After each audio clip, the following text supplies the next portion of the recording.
مغربی کنارے کی طرف، ویسٹ بینک کی طرف ہو گیا ہے۔ محمود عباس جو ہے وہ بھی کوئی خطرے سے باہر نہیں ہے۔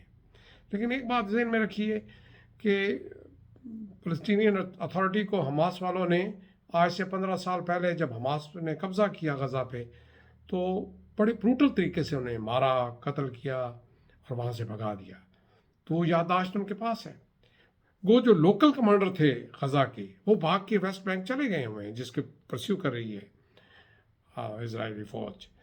لیکن سنا یہ گیا ہے، جو انالسٹ ہیں، جو سیکورٹی انالسٹ ہیں، وہ یہ بتاتے ہیں کہ ان کی مدد جو ہے در پردہ ویسٹ بینک والے جو فلسطینی اتھارٹی ہے، کیونکہ انہیں بھی پتہ ہے کہ آج سے 15 سال پہلے انہوں نے ہمارے ساتھ کیا سلوک کیا تھا، اور انہوں نے محمود عباس کو وہاں سے مار بھگایا تھا۔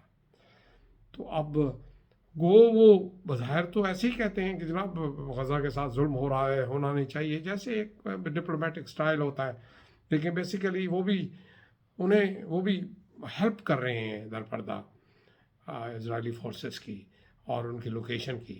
اور جلدی جو لوکل کمانڈرز تھے جو اس وقت ویسٹ بینک میں چھپے ہوئے ہیں، ان کو بھی جکڑ لیا جائے گا۔ اس کے علاوہ ہم دیکھ رہے ہیں کہ جنرل اسمبلی میں ایک قرارداد پاس ہو گئی ہے۔ یاد رکھیے ایک سیکورٹی کونسل میں ہوئی تھی، سیکورٹی کونسل والی تو ویٹو کر دی امریکہ نے۔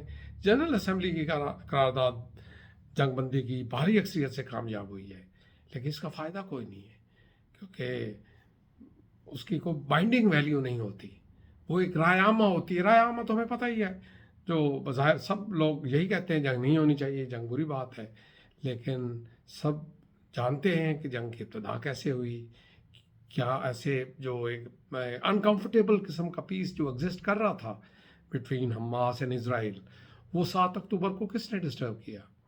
اور اب یہ ہے کہ ایسے لگتا ہے کہ جیسے کوئی بڑا بچہ چھوٹا سا جب بڑی مشینری چلا بیٹھتا ہے تو اسے پھر پتہ نہیں چلتا میں اسے بند کیسے کروں۔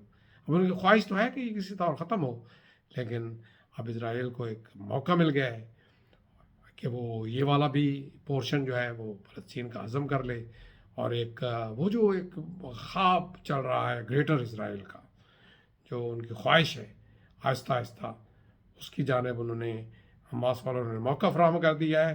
تو غزہ تو اب سمجھیے گیا، بلکہ اب لگتا یہ ہے کہ ویسٹ بینک بھی اگر صحیح طور پہ ان کی ہیلپ نہیں کرتا، اور انہیں خطرہ ہوتا ہے کہ حماس والے سارے جو لوکل کمانڈر ہیں، جو مین ہیں، وہ تو قطر میں چھپے ہوئے تھے، جو اب وہاں سے بھی غائب ہو گئے، لیکن یہ جو یہاں لوکل کمانڈر تھے وہ اس وقت ویسٹ بینک میں ہیں، تو انہوں نے ویسٹ بینک کا رخ کرنا ہے۔ اور جب ویسٹ بینک کا رخ کریں گے تو پھر ایک چیز تو طے ہو گئی ہے کہ زیادہ سے زیادہ کہا جائے گا کہ کیوں مار رہے ہیں، نہیں مارنا چاہیے، ڈپلومیٹیکل شور بہت بچے گا، لیکن ہوگا وہی جو پریکٹیکلی ہو رہا ہے، اور وہ یہی ہے کہ جنگ ہے، جنگ جاری رہے گی، تباہی کا ایک لمبا پروسیس ہے جو رکنے میں آ نہیں رہا۔ اور ہم دیکھ رہے ہیں کہ اس کے فوراً بعد جو رخ تبدیل ہو رہا ہے وہ ہے کہ وہ یمن کی طرف بھی ان کا رخ ہے، لیکن زیادہ تر وہ لبنان کی طرف رخ کر رہے ہیں۔ اب لبنان ان کی ٹارگٹ میں ہے۔ اگلی جو نیکسٹ فائٹ ہوگی وہ آپ ذرا نوٹ رکھیے گا، اگلے 10-15 دنوں میں آپ کو پتہ چل جائے گا کہ اب لیبنان جو ہے وہ ان کی ٹارگٹ میں ہے۔ اور لیبنان کیا ہے، حزب اللہ کیا ہے؟ حزب اللہ بظاہر ایک ڈیفرنٹ آرگنائزیشن ہے، لیکن وہ بہرحال ایران کی پراکسی ہے، اور ایران جو ہے وہ اس سے ہلا شیری دے رہا ہے، اور انہوں نے یہ بھی کہا ہے کہ ہم آپ کو پورے میزائل دیں گے، پوری آپ کی ہیلپ کریں گے۔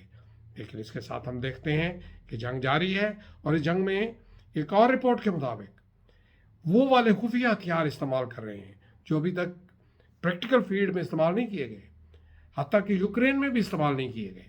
لیٹسٹ وہ کہاں سے آتے ہیں مجھے آپ کو بتانے کی ضرورت نہیں ہے، آپ مجھ سے زیادہ سیانے ہیں۔ تو وہ ان کا وہاں باقاعدہ پریکٹیکل ایکسپیریمنٹیشن کی جا رہی ہے کہ یہ کیسے ان کو استعمال کیا جاتا ہے، اس کا کیا امپیکٹ ہوتا ہے۔ بس سب سے بڑی بات یہ ہے انہوں نے جو ٹنل میں پانی تو چھوڑ ہی دیا ہے، جس کی وجہ سے وہ ٹنل جو ہیں وہ ایک قسم کی بیکار ہو گئی ہیں، اور دوسرے رخ سے انہیں نکلنا پڑ رہا ہے۔ لیکن یہاں ایک اور خوفناک ہتھیار جو ہے وہ استعمال کیا جا رہا ہے، وہ ہے سکنگ دی آکسیجن، سکنگ دی ایئر. وہ ٹنل میں سے جو اندر لوگ سانس لے رہے ہوتے ہیں ان کی سانس جو ہے وہ سک کر لی جاتی ہے، ان کی آکسیجن کو ہے وہ وڈرا کر لیا جاتا ہے. تو پھر اندر جو حال ہوتا ہوگا وہ تو پھر آپ کو پتہ ہی ہے. اور ویسے بھی ساری جو بجلی ہے اور جتنی بھی کمفرٹیبل جو لگژریز ہیں وہ بھی ختم ہو رہی ہیں. آخر جنریٹر پر کس حد تک ایک ٹنل میں رہنے والے گزارا کر سکتے ہیں. تو یہ سچویشن ہے اور یہ خاتمے کی طرف نہیں جا رہی، یہ مزید بد سے بدتر ہوتی جا رہی ہے. اور اگلے 15 دن میں ایک سچویشن ایسی بڑھ رہی ہے کہ یا تو یہ تھوڑی سی رکاوٹ آئے گی یا پھر یہ ایک ورلڈ وار کی طرف پہلا قدم ہو.